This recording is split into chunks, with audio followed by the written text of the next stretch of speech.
कुछ समय के बाद जब तैयारी करते करते करते करते थोड़ी थकान महसूस होने लगती है, आत्मविश्वास डगमगाने लगता है, आपको ये भी लगने लगता है कि नहीं नहीं अब नहीं होगा। आप सोचने लगते हैं कि छोड़ छाड़ करके वापस चले जाएं, लेकिन जाना भी तो उतना आसान नहीं है, क्योंकि वहां जाकर के क्या जवाब देंगे।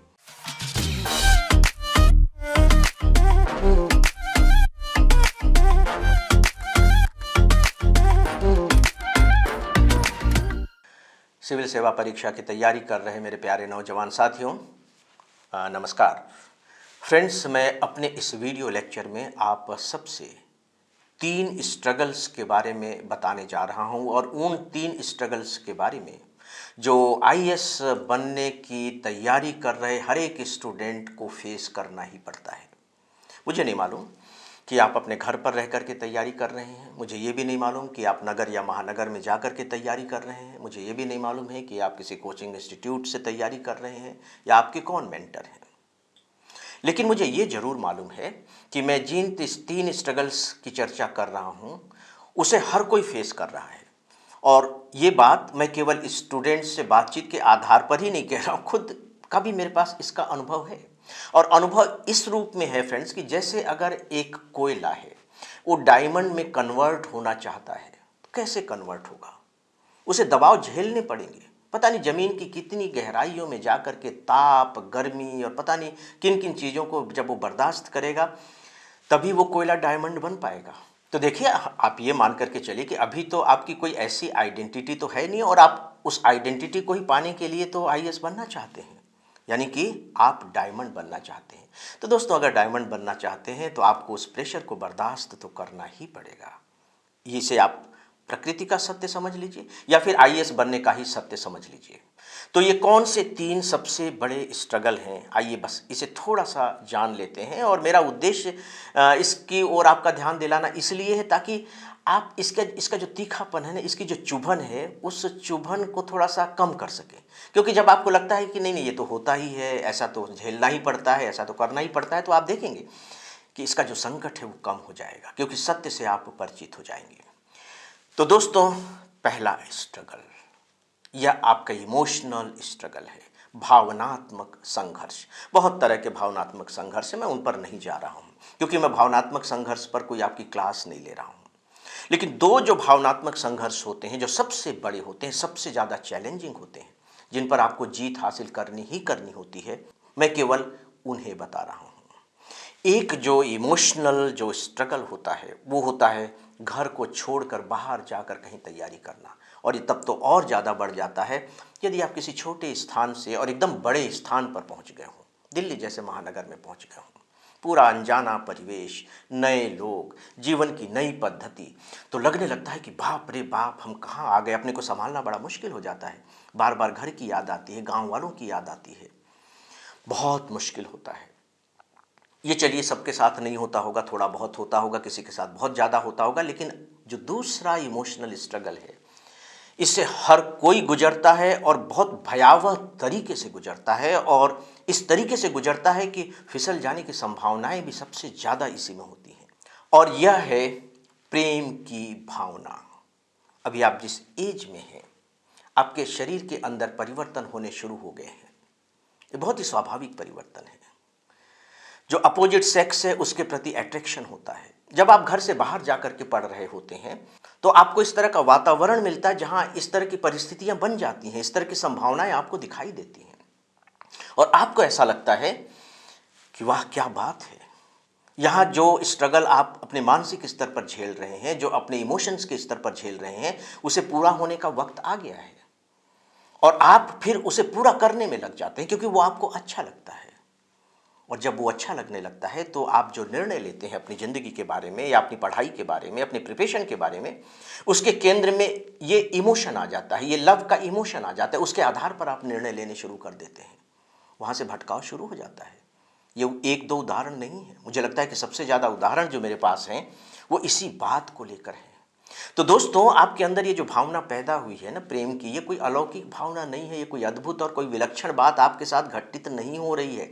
ये बहुत ही स्वाभाविक बात है, हार्मोन्स की देन है। इसे समझिए और कंट्रोल करने की कोशिश कीजिए, क्योंकि यहाँ आपका जो मकसद है वो आईएएस बनने का है। ये जो दूसरा मकसद जो अभी आपको दिखाई देने लगा है वो बाद में भी पूरा हो जाएगा। इमोशनल स्ट्रगल, बहुत बड़ा स्ट्रगल। दोस्तों, जो दूसरे तरह का जो स्ट्रगल है, जो दूसरा स्ट्रगल है, वो होता है मेंटल स्ट्रगल, मतलब मानसिक रूप से परेशानी। ये मानसिक रूप से परेशानी क्या है? आप जो बनने जा रहे हैं उसमें न बन पाने की संभावना ज़्यादा है। प्रतिशत अगर आप देखें तो 0.01% न बनने की संभावना ज़्यादा है, फेल होने की संभावना ज़्यादा है। कल्पना करके देखिए कि ऐसे में कितना ज़्यादा मानसिक दबाव, तनाव और संघर्ष आप झेल रहे होंगे। और केवल इतना ही थोड़ी होता है, घर परिवार वाले यही कहते हैं दूसरों को कि हाँ, हमारा बेटा, हमारी बेटी गई हुई है, वो आईएएस बनने गई हुई है, एसपी बनेगी, कलेक्टर बनेगी। पड़ोसियों को पता लग जाता है, धीरे धीरे मोहल्ले को पता लग जाता है, फिर गांव वालों को पता लग जाता है, रिश्तेदारों को पता लग जाता है, ढेर सारे लोगों को पता लग जाता है। और जितना ज़्यादा पता लगता चला जाता है, आपके जो प्रेशर का दायरा है और जो उसकी गहराई है उतनी ज़्यादा बढ़ती चली जाती है। आप सोचने लगते हैं कि अगर मैं नहीं बना तो क्या होगा। क्योंकि बीच बीच में जब आप अपने घर गांव लौटते हैं तो लोग भी आपको उसी नज़रिए से देखने लगते हैं कि आधा तो ये बन ही गया, ये बन ही जाएगा, इसको कोई नहीं रोक सकता। तो आप उसे जीने भी लगते हैं। और जब जीने लगते हैं तब ये संकट आता है कि बाप रे बाप, यदि नहीं हुआ तो फिर क्या होगा। ये जो ख्यालों की दुनिया जो बनी हुई है दिमाग में, ये तो ध्वस्त हो जाएगी।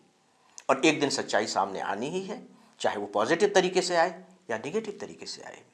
इसका बहुत ज़बरदस्त दबाव, जो मानसिक दबाव है, वो हमारे ऊपर होता है। और जो लड़कियों पर जो मानसिक दबाव होता है वो फिक्स टाइमिंग्स को लेकर होता है। लड़कों के पास बहुत ज़्यादा वक्त होता है, पेरेंट्स उनको खुला छोड़ देते हैं, 2 साल, 5 साल, 7 साल, ठीक है, देते रहो। लड़कियों के साथ ऐसा नहीं होता। भारतीय समाज है, पेरेंट्स की चिंता स्वाभाविक है कि बेटी का विवाह भी करना है, तो उनके पास बहुत लिमिटेड टाइम होता है, तो उनके पास लिमिटेड टाइम का भी दबाव होता है। जो दूसरे दबाव तनाव हैं वो तो हैं ही, प्लस उसमें ये जो टाइम का दबाव है वह भी आकर जुड़ जाता है। तो लड़कियां दोहरे तनाव को झेल रही होती हैं। ये दूसरे तरह का स्ट्रगल था। दोस्तों, जो तीसरा स्ट्रगल है, और किसी भी मायने में ये कम नहीं है, खासकर भारतीय संदर्भ में, वह है फाइनेंशियल स्ट्रगल, वित्तीय संघर्ष। मैं उच्च वर्ग की बात नहीं करता, लेकिन ज़्यादातर जो स्टूडेंट बैठते हैं और यहाँ तक कि जो सफल भी होते हैं, आप देखेंगे कि वो मिडिल क्लास के हैं या लोअर मिडिल क्लास के हैं। जो मिडिल क्लास के जो पेरेंट्स होते हैं या जो लोअर मिडिल क्लास के पेरेंट्स होते हैं, वो जब अपने बच्चों को पढ़ाई में लगाते हैं, तैयारी करने के लिए अपने घर से बाहर भेज देते हैं, तो उन्हें धन की ज़रूरत होती है, उसकी व्यवस्था करनी पड़ती है। तो या तो अपनी बचत का हिस्सा वो उसमें लगाते हैं, या मैंने तो बहुत से यहाँ तक सुना है कि जो बहुत ही गरीब लोग होते हैं वो कर्ज लेते हैं और अपने बच्चों को भेजते हैं, आंखों में सपना लेकर के भेजते हैं कि ये कुछ करेगा, ये कुछ बनेगा। ऐसा नहीं है कि ये जो दबाव है धन का, पैसे का, वित्त का, ये केवल आपके पेरेंट्स को ही है। मैं समझ सकता हूँ कि एक जिम्मेदार युवा होने के नाते आप भी उस दबाव को महसूस करते हैं। ऐसा थोड़ी है कि आप वहाँ गुलछर्रे उड़ाने गए हुए हैं, वहाँ कोई ऐश करने गए हुए हैं, वहाँ कोई आराम फरमाने गए हुए, मनोरंजन के लिए गए हुए, ऐसा बिल्कुल भी नहीं है। उस दबाव को आप भी महसूस करते हैं कि कहाँ से पैसा आएगा। क्योंकि आप जानते हैं कि जो पैसा आपने लगाया है, जो आप तैयारी कर रहे हैं, इससे कोई प्रोफेशनल डिग्री तो मिलती नहीं है कि आप डॉक्टर बन जाएंगे, इंजीनियर बन जाएंगे, कि उसके दम पर कुछ नौकरी मिल जाएगी या अपना कुछ काम कर लेंगे। ऐसा तो कुछ भी नहीं होगा। ये आपके दबाव तनाव को और ज़्यादा बढ़ा देता है। तो दोस्तों, जब ये 3 तरह के स्ट्रगल के दौर से आप गुजर रहे होते हैं तो आपके साथ क्या बीतती है। कुछ समय के बाद जब तैयारी करते करते करते करते थोड़ी थकान महसूस होने लगती है, आत्मविश्वास डगमगाने लगता है, तो आपको ऐसा लगता है कि पता नहीं वो कौन सी मनहूस घड़ी थी जिस घड़ी में मैंने आईएएस बनने का फैसला कर लिया। आपको ये भी लगने लगता है कि नहीं नहीं, अब नहीं होगा। आप सोचने लगते हैं कि छोड़ छाड़ करके वापस चले जाएं, लेकिन जाना भी तो उतना आसान नहीं है, क्योंकि वहां जाकर के क्या जवाब देंगे, वो भी आसान नहीं है। आप अंदर ही अंदर घुटते रहते हैं, परेशान होते रहते हैं। ये बात किसी से कह भी नहीं सकते। 2-4 दोस्त हैं, उनसे भले ही आप शेयर कर लें, किसी को नहीं बता सकते आप। उसका नतीजा क्या होता है, जब रात में सोते हैं तो आपको लगता है कि जैसे आप भाग रहे हैं, और जैसे ही आप स्टेशन पर पहुंचते हैं आपकी ट्रेन छूट जाती है। आपको ऐसा लगता है जैसे कोई बहुत बड़ा बवंडर उठ रहा हो और उस बवंडर में आप फंस गए हों। आपको ऐसा लगता है जैसे चारों ओर काले बादल छाए हुए हैं, भयावह बारिश हो रही है, आंधी तूफान चल रहे हैं और आप बुरी तरह से घिर गए हैं, बाढ़ आ गई है और आप उसमें तैरते चले जा रहे हैं। इस तरह के भयावह सपने आप देखते हैं। ये सपने क्या हैं, इससे परेशान मत होइए। अच्छी बात है कि आपके अंदर जो इतना तनाव बन रहा था, जो इतना स्ट्रगल के दौर से जो आप भाफ बनी हुई थी आपके मस्तिष्क में, कम से कम सपनों के माध्यम से तो आप उसे निकाल रहे हैं, वो चीज़ें निकल रही हैं। इनसे परेशान मत होइए। ये एक मनोवैज्ञानिक सच है। इसके आधार पर यह फैसला मत कर लीजिए आप कि आपने गलत निर्णय लिया है, क्योंकि देखिए मैंने शुरू में ये बात कही थी कि अगर आपने निर्णय लिया है आईएएस बनने का, तो आपने एक बड़ा निर्णय लिया है और बड़े निर्णयों को छोटे तरीके से पूरा नहीं किया जा सकता। बड़ी मंजिलों तक छोटे रास्तों से नहीं पहुंचा जा सकता। तो उसके तो ये साइड इफेक्ट हैं, अगर मैं इफेक्ट कहूं तो इन्हें आप स्वाभाविक मान करके चलिए। ये जीवन के सत्य हैं। और सच पूछे तो सिविल सर्वेंट बनने की जो प्रक्रिया होती है, जो प्रोसेस होती है, उस प्रोसेस का एक हिस्सा है। सबके साथ होता है, किसी के साथ कम हो सकता है, किसी के साथ ज्यादा हो सकता है, लेकिन मान करके चलिए कि यह सबके साथ होता है। तो दोस्तों, अब मैं इस बात पर आता हूं कि आपको करना क्या चाहिए। देखिए, पहली बात कि आपके साथ ये जो कुछ भी हो रहा है, आप इसे स्वीकार कीजिए, ईमानदारी के साथ स्वीकार कीजिए, सत्य के रूप में स्वीकार कीजिए। यह होगा ही, जब तक आप इसमें जुटे रहेंगे यह होगा ही। और इसका होना अच्छी बात है, बुरी बात नहीं है।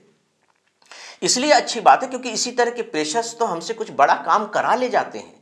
अगर हम मस्ती में रहेंगे और प्रेशर, दबाव, तनाव किसी तरह का कुछ महसूस ही नहीं करेंगे, तो हम उसके प्रति गंभीर नहीं हो सकते। तो ये आपको अपने उद्देश्यों के प्रति स्थितियां गंभीर करेंगी। पॉजिटिव तरीके से लीजिए। लेकिन आप ये भी सोचिए कि तैयारी करते हुए आपको कितना वक्त हो गया है, और इतने वक्त में आपका जो स्केल है प्रिपरेशन का, वो कहां से कहां तक पहुंचा है। उसे देखिए, उसे नापिए।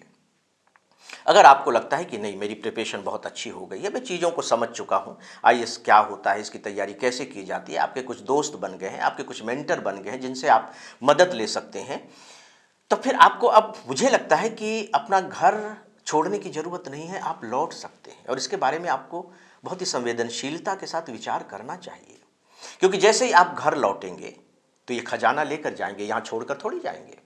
तो आपकी जो इमोशनल प्रॉब्लम है वो काफ़ी कुछ सॉल्व हो जाएगी, आपकी जो मेंटल प्रॉब्लम है वो भी काफ़ी कुछ सॉल्व हो जाएगी, और डेफिनेटली जो फाइनेंशियल प्रॉब्लम है वो तो सॉल्व हो ही जाएगी।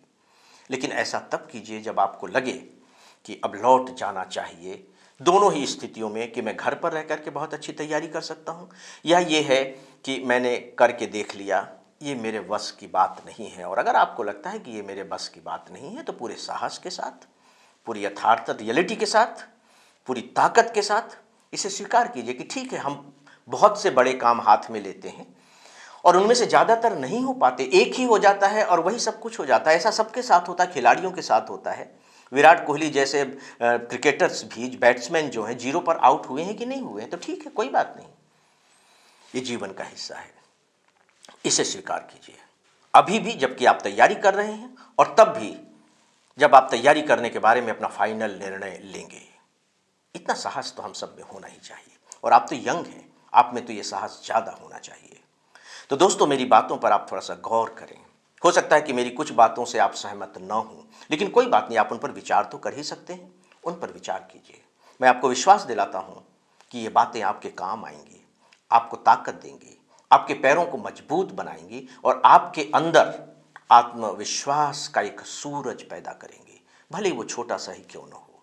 और सूरज अगर छोटा सा भी हो तो बहुत बड़ा होता है। फ्रेंड्स, यदि आप चाहते हैं कि हम इस तरह के वीडियो लगातार आप सबको उपलब्ध कराते रहें, तो आप सब इस वीडियो को लाइक करें, ज़्यादा से ज़्यादा लोगों तक शेयर करके इसे पहुंचाएं, और हमारे चैनल को सब्सक्राइब भी करें।